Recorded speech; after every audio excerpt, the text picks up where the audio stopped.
Ladies and gentlemen, welcome back to Meños Podcast, episode 6. So today's topic will be centered around Pemex. If you don't know what Pemex is, they are a Mexican petroleum company. But we'll get into that in a bit. First, let me shout out our sponsor for today's episode, Pueblo Side Services. If you guys need a portable restroom or chain link fence, these people are it.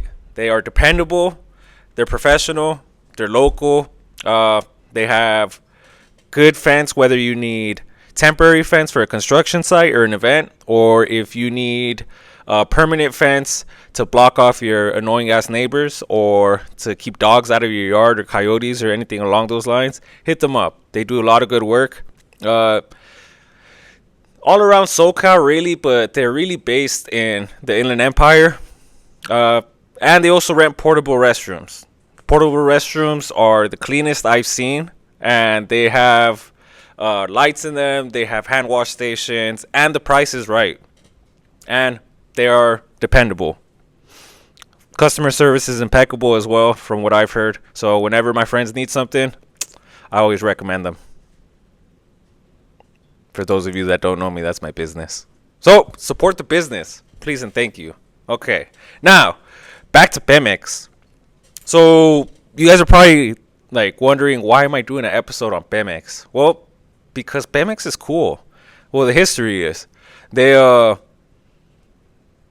nationalized the oil, and I'll get into that. But what that means is they basically said F you to the companies that were extracting oil from Mexico, and they basically took over operations. But we'll get into that, how exactly it happened. So, Petróleos Mexicanos, also known as Pemex. It was created in the 1930s by Lázaro Cárdenas. He was the president of Mexico at the time, and it was in an effort to loosen the grip Western companies had in Mexico. They had a lot of clout in Mexico because they were bringing in a lot of money. So a lot of you are probably thinking, well, what the fuck? That's not a big deal. Like, it's an oil company. Big whoop. They were actually the first country in the world, other than the Russians when the Bolshevik Revolution happened. But I mean, that was just a whole new country being created. So Mexico was still Mexico. But they took a company's property and they said, fuck you guys. You're fucking us over business-wise. So now you can't take our oil. And it doesn't sound like a big deal, but it's a huge deal, because if a corporation or a business doesn't feel safe doing business in a country, they're not going to invest there. If you don't have any foreign investment in your country, it's going to be bad, because you're not playing with other people's money. On top of that, you isolate yourself in the world market, so you can only really do business with yourself.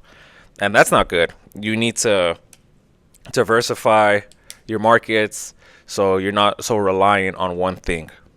It's common sense. Don't put your eggs in one basket. Don't put all your eggs in one basket.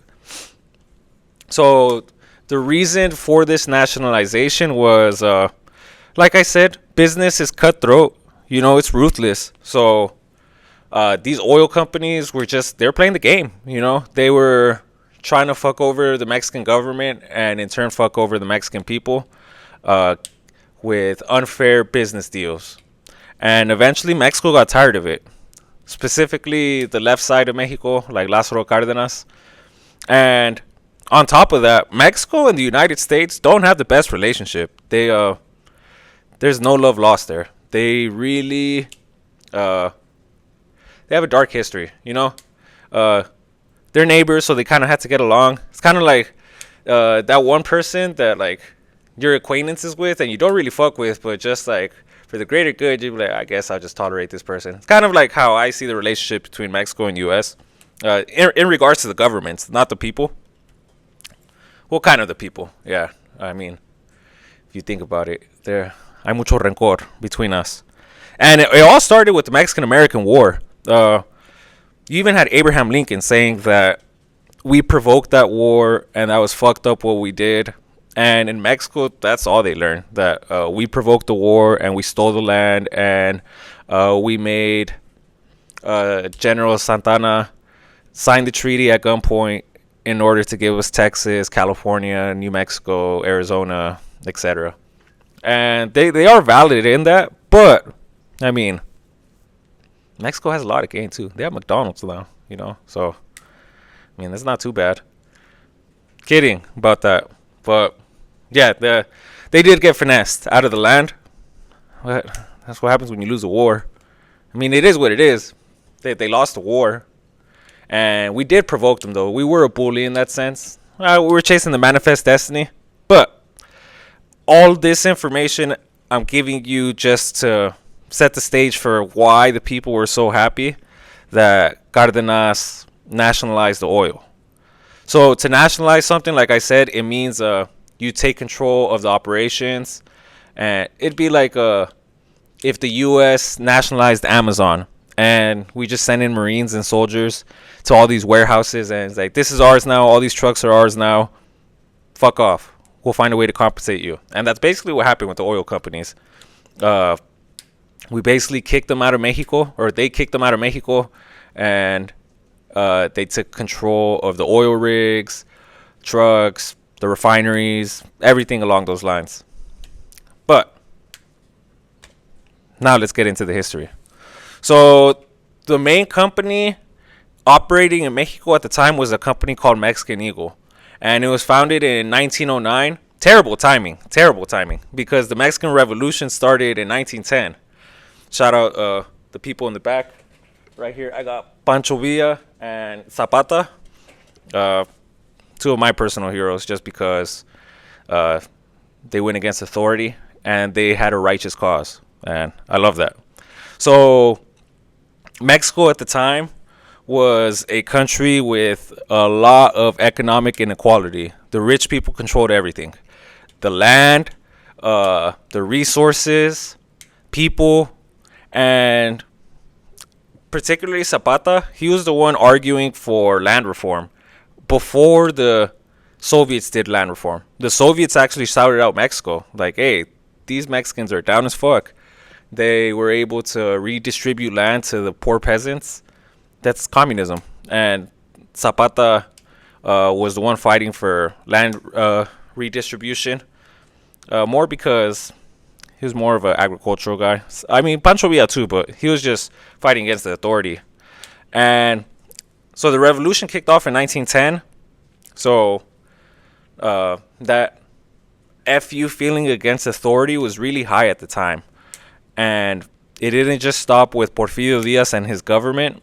They were also very unhappy with the oil companies. Like I said earlier, they were fucking over the Mexican government in regards to deals.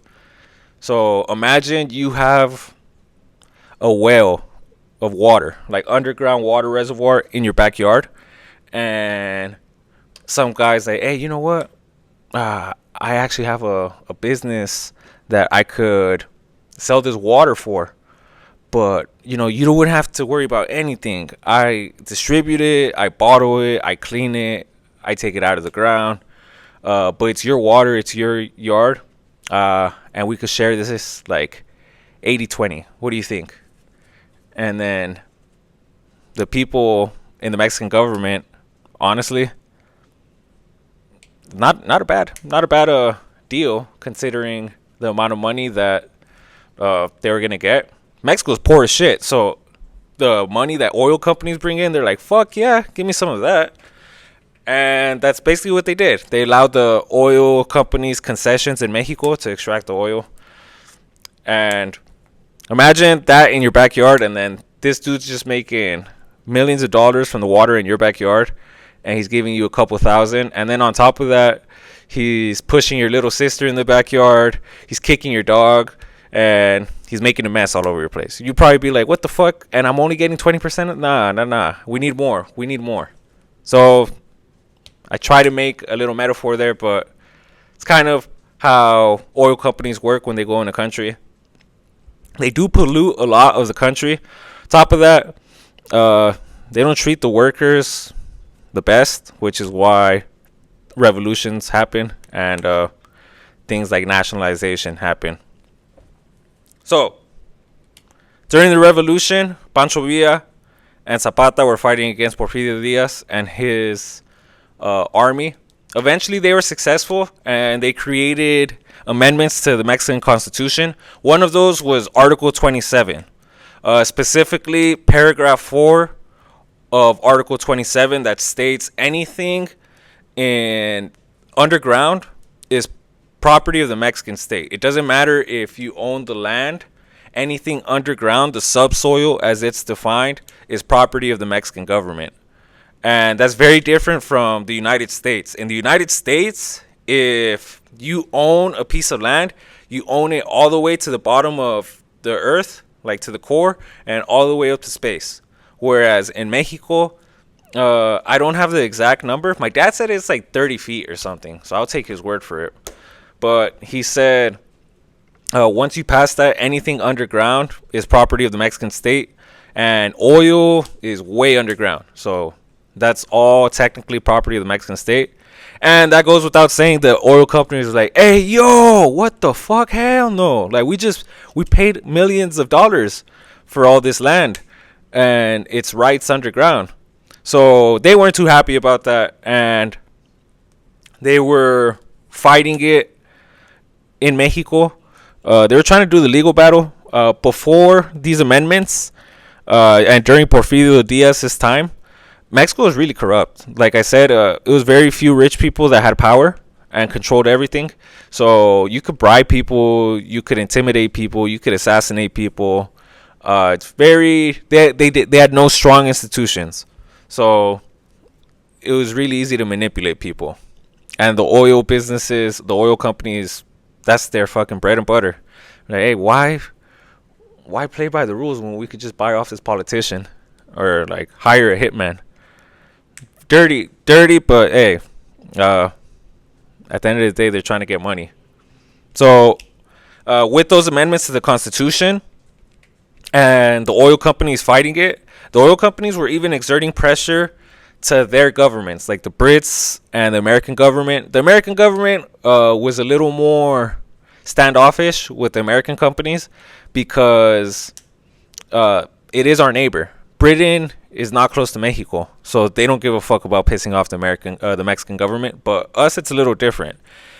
We have to get along with our neighbor, or else it could lead to war, or it could just lead to bad trade. And in the case of what actually ended up happening, a war popping off, you don't want to be on bad terms with your neighbor, because then your enemies can get buddy with your neighbor, and that's not good either. So make sure you're friends with the people around you.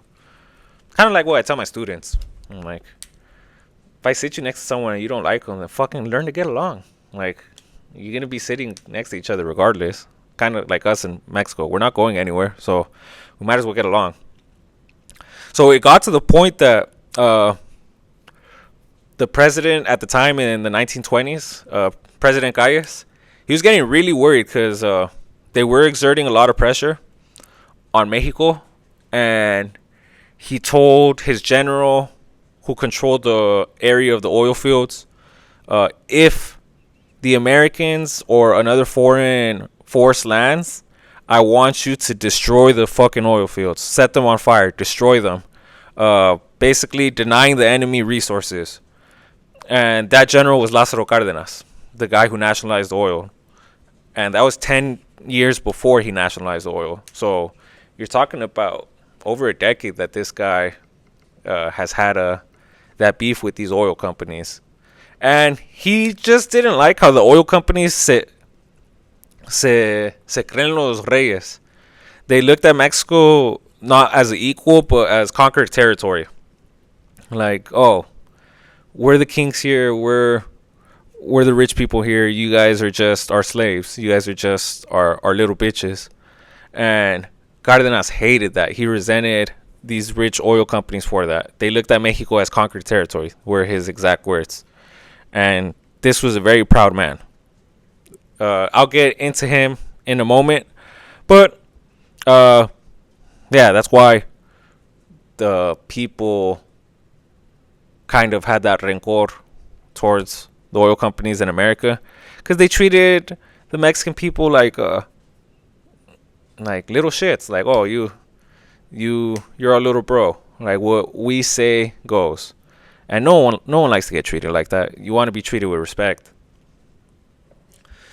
So like I said, the main company was Mexican Eagle at the time, and it was actually a subsidiary of Shell. So Shell is still a company that's around today. I just filled up in Shell this week, actually. Stopped by for a crispy chicken sandwich. Off topic, but that gas station has the best fucking food ever. Those chicken sandwiches, Cajun chicken sandwich, come on. And their potato wedges, oh my gosh. And their chicken tenders, I'm getting hungry. Yeah, good food for a good price, and it's gas station food, which is kind of rare because I had an AM/PM hot dog one time, and fuck, that shit was nasty as fuck. I hated that shit. It fucked me up bad. So yeah, note to self and you guys, no AM/PM food. But that crispy chicken from Shell, 10 out of 10. What was I getting at? Oh yeah, Shell. They controlled Mexican Eagle, the company. So, Mexican Eagle produced 65% of the oil that left Mexico. The other 35% was being produced by American companies, particularly Standard Oil. They were the biggest company in the world for a time, but then in the 1900s, Teddy Roosevelt broke them up because they were technically a monopoly, which they are. And they were still a monopoly. They just divided the company. They didn't divide the company. They just got fucking. They made it different names, but it's the same people calling the shots. So, I mean, I guess in theory they did do it, but in reality, no. So, a lot of people don't know this, but Mexico was the largest oil producer in the world. The second largest oil producer in the world in the 1920s. And that's crazy. At one point, they were producing 499,000 barrels of oil a day. Bro, that's 500,000 barrels of oil a day. And that's why even how I described that the oil companies were disrespectful and they looked at Mexico like little bro and everything along those lines, they were bringing in a shitload of money. And, you know, someone could call you, you know, a bitch or something, but if you're handing me $1 million a month, like, shit, I'm a little bitch. If you give me fucking $1 million a month, like, just for me, like, not to share with anyone, you know, people can put their pride aside for a lot of money. And that's kind of what was happening with Mexico. The business was good, so they're like, all right, we'll tolerate this for now. But eventually business wasn't great. And in the 1930s and the late 1920s, production fell, like, bad. And a lot of reasons can be attributed to that. They were starting to extract more oil in the Middle East, particularly Iran and the Saudis. And Venezuela was also discovered to have huge oil reserves. So that's why they went towards Venezuela, because it was a bigger pool of oil. And that ended up fucking over Mexico, because in just 10 years, their production went down 80%. They went from producing 500,000 barrels of oil a day to 104,000 barrels a day. So you're talking about 80% of your profit going down. And when the money's tight, emotions rise. Like, that's the number one cause of divorce in this country. It's finances. So that also would have an effect on two countries or two parties getting along. You know, when the money's good, you know, you could look the other way for certain things, but when the money's bad, like, you're like, hey, you guys are being too disrespectful. But, like, you know, if you call me a bitch but you give me $1 million a month, you know, I might be willing to look the other way. But, like, if you're just giving me fucking $5,000 a month, no, I'm gonna punch you in the face. But it's kind of the metaphor I wanted to give on why the beef started to rise. So the money started getting hurt, and eventually Mexico decided to set up a commission with the oil companies. Like, all right, well, what can be done? How can we improve business? Because Mexico thought, rightfully so, that the oil companies se andaban haciendo pendejos. They were just fucking acting stupid. Like, oh, well, I don't know what's happening to the profits. They're still eating. So Cardenas and the Mexican government wanted to take a look at the oil company's books. They wanted to audit them. And they created a commission just to see exactly how much money they're bringing in revenue and in profit. And the man spearheading this, no other than Lázaro Cárdenas. And just to give you some background info about him, I've mentioned the name. He is one of my goats. Like, this guy is fucking awesome. The region of Mexico that my parents are from, in Oaxaca, is named after him. The Mixteca Lázaro Cárdenas. Because he would go visit the area a lot. And if you don't know, Oaxaca is really poor, really indigenous. And he showed a lot of love to the indigenous people. When he was governor of Michoacán, he spent his time going to indigenous areas to oversee land redistribution and education for poor people. Another personal reason why I like him, my grandpa met him, and apparently he held my uncle, my dad's big brother, when he was a baby. And that just goes to show he would go around these pueblos with no security, nothing. Like, and he was the president at one point. Like, that is the people's person, like the people's leader. And I admire that, like, a lot. And it's a cool name, Lazarus. If I ever have a son, I would name him Lázaro. If my baby mama was okay with it. But I like the name.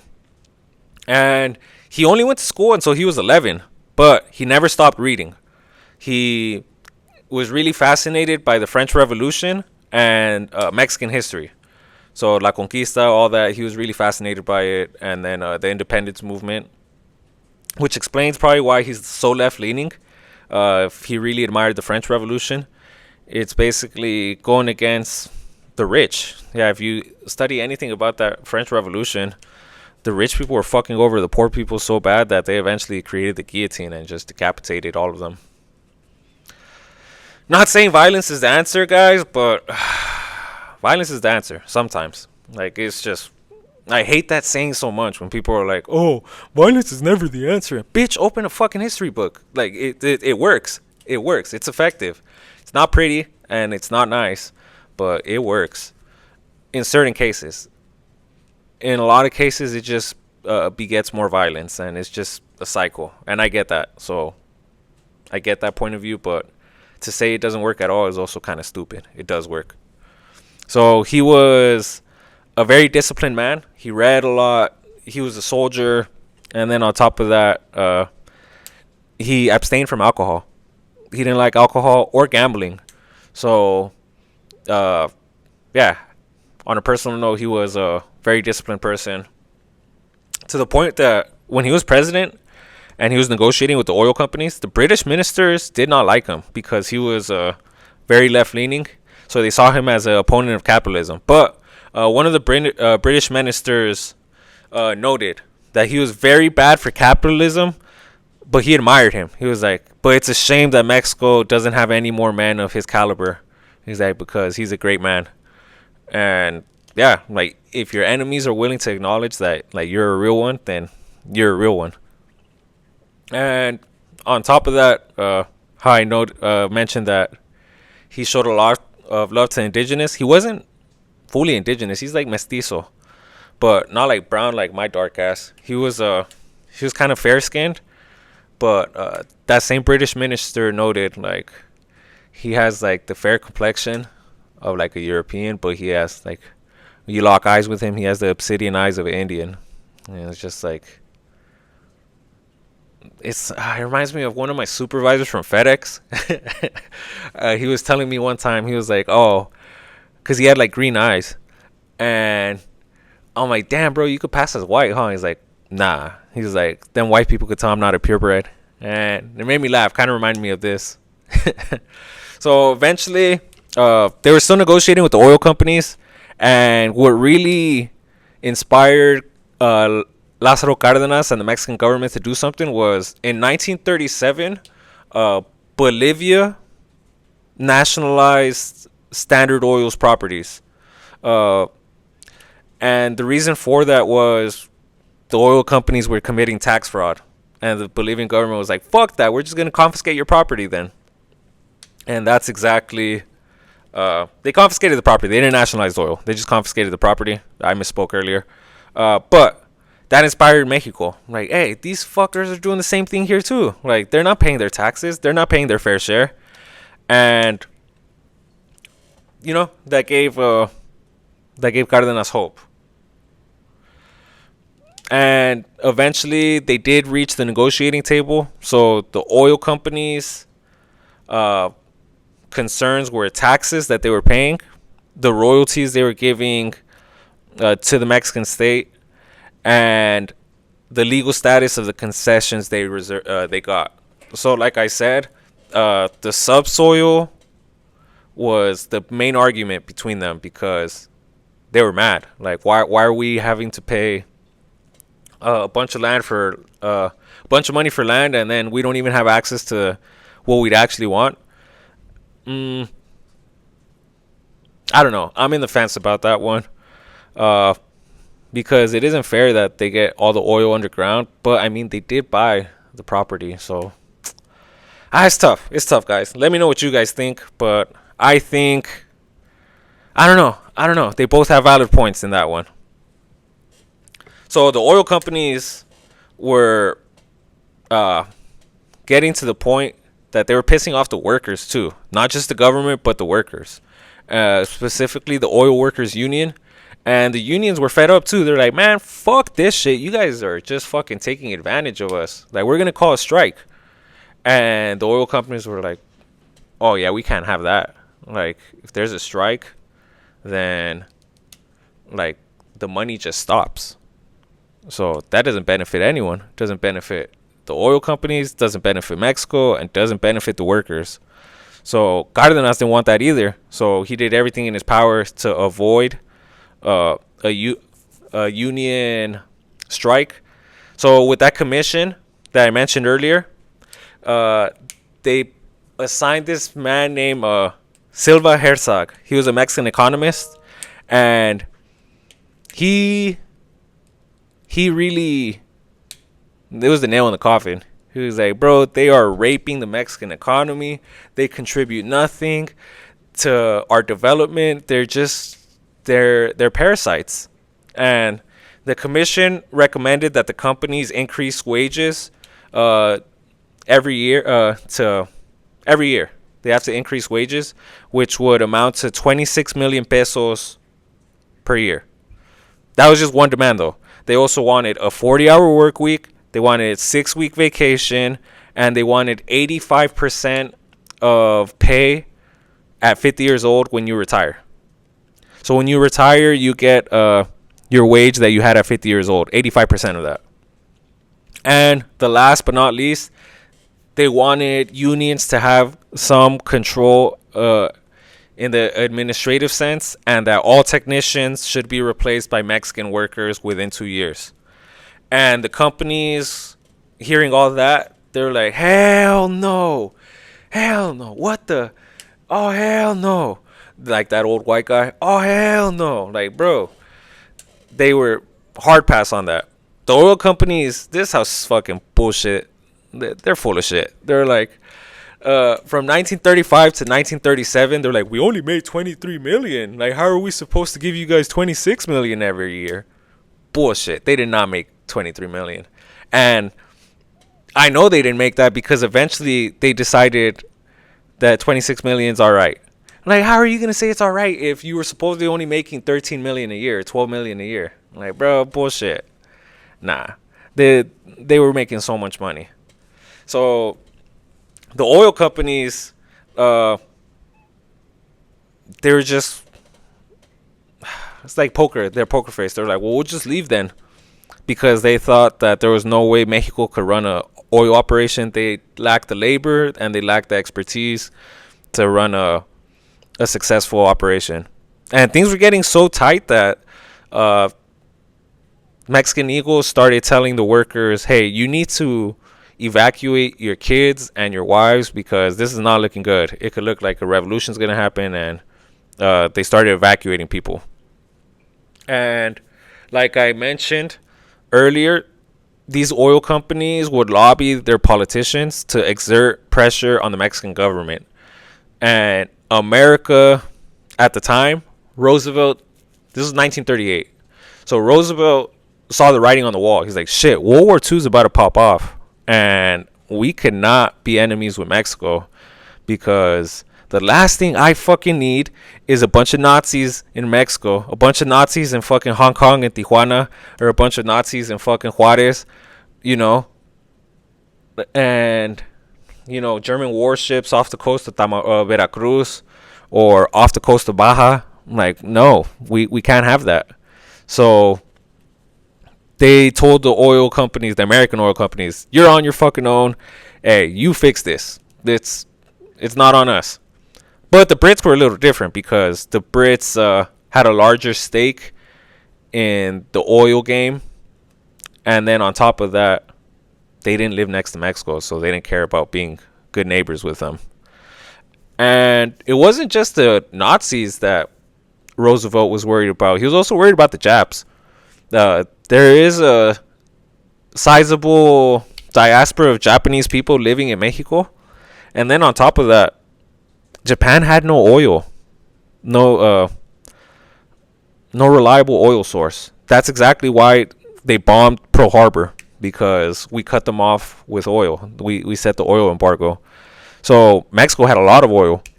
And because they nationalized the oil, well, I'm getting ahead of myself. That's kind of why FDR wanted to be good friends with Japan. Or FDR wanted to be good friends with Mexico.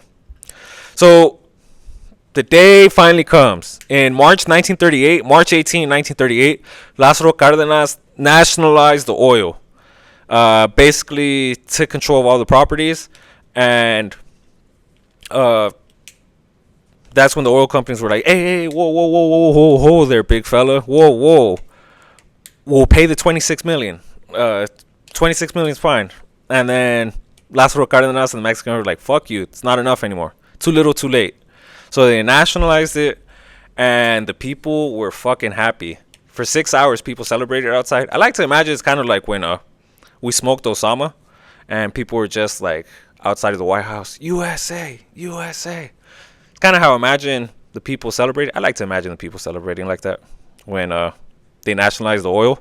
But positive reaction from the vast majority of Mexico. And he basically said it would be better to destroy all the oil fields than let them become an obstacle of national development. So he was seeing the long game. He was like, we can't possibly thrive when we have these parasites here exerting influence in our country. So in my opinion, he did the right thing. And this pissed the British off to the point where they set up an embargo on Mexican oil, meaning they told the whole world. And at the time, Britain was the world superpower. They told the whole world, you can't buy oil from Mexico because those are stolen goods. So markets that would have been available to Mexico, they couldn't sell it. So it was really unfortunate that the only customers that Mexico had were the Nazis. The Nazis and the Japanese and the Italians. So the axis of evil were Mexico's biggest customers, because Britain wanted to bully Mexico, and Mexico wasn't going to be their little bitch. They were like, nah, fuck you. We'll sell to the Nazis then. Like, you don't want to do business with us? Then fuck you. Chinga tu madre. We'll go fucking do business with the Nazis. And yeah, it happened like that. They were the biggest customer for Mexican oil. And this pissed Roosevelt off, because he was like, what the fuck are you guys doing? You're just pushing my neighbor into our enemy's hands. Like, so Roosevelt was like, you know what?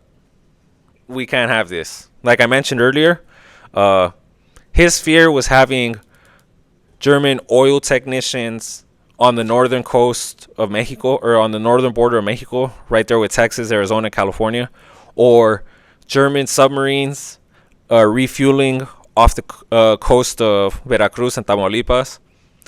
He was really worried about that. So he decided, you know what? We need to squash this beef. And then just 20 years prior, if you guys know anything about World War I, supposedly, emphasis, I think it was bullshit, that the Zimmerman telegram that the Germans sent to Mexico to try and convince them to attack the United States, to help them during World War One. I don't think, in my opinion, that's bullshit. It was the British who sent it because they were getting their ass kicked. They're like, we need to bring America in because if not, we're going to lose. So I think they sent that, and then they were like, hey, we caught this telegram. Nah, bullshit. You're just trying to manipulate America into war. That's my opinion. My opinion. Not historical fact, but a lot of historians would argue that my point of view is right. So, when the Brits smacked that embargo on them, they were trying to bully Mexico, and Mexico, instead of bending the knee, they cut off diplomatic relations with the UK. They're like, fuck you then. We'll do business with the Nazis. And in 1943, the US and Mexico squashed the beef because we were dead smack in the middle of a war. You had people from Japan going into Mexico talking about building up a pipeline from the oil fields in Tamaulipas around there all the way to the Pacific coast so they could just refuel their tankers off the coast and just take it back to Japan. And Roosevelt saw this and he was like, yeah, we can't have that. We can't have that at all. So they decided to sit the oil companies down and Mexico and like, you guys need to come up with the number because we can't have this. We can't have you guys fighting. So come up with the number that's fair, and you guys will pay out these American companies for the property that you took. So the Mexican government argued $7 million is fair for all that. And the oil companies were like, what the fuck? Hell no. $403 million is fair. And the war was still going on. So just imagine like the US government just pinching the oil companies. Shut the fuck up. Like, take the money. Like, because we have bigger fish to fry. Like, if we lose this war, we're fucked as a country. So the oil companies just probably like a little kid. Okay. And they settled on $30 million in the span of a couple years. And that's kind of what it stayed at. $30 million, they eventually paid it off. Eventually, Mexico and the UK reconciled, and they put that behind them. And now we're here in 2025. Pemex is still around. They're just opening one on Cedar and Valley in Rialto. They have a couple. Yeah, and it does all right for itself. So Mexico took the dub in this one. Fucked over the oil companies. I'm always for that. Not Mexico winning specifically, but the little guy sticking it to the big guy. I'm a fan of that. Yep. So that's all I had for this story. One of my favorite stories. A lot of people don't know about this one, and it's a really cool bookmark in history, in my opinion. So that's all I got for this one. For the next one, I want to keep it on the oil topic, so I'm gonna be talking about Iran. Si Dios quiere. So till next time, I'll see you guys then. Later, guys.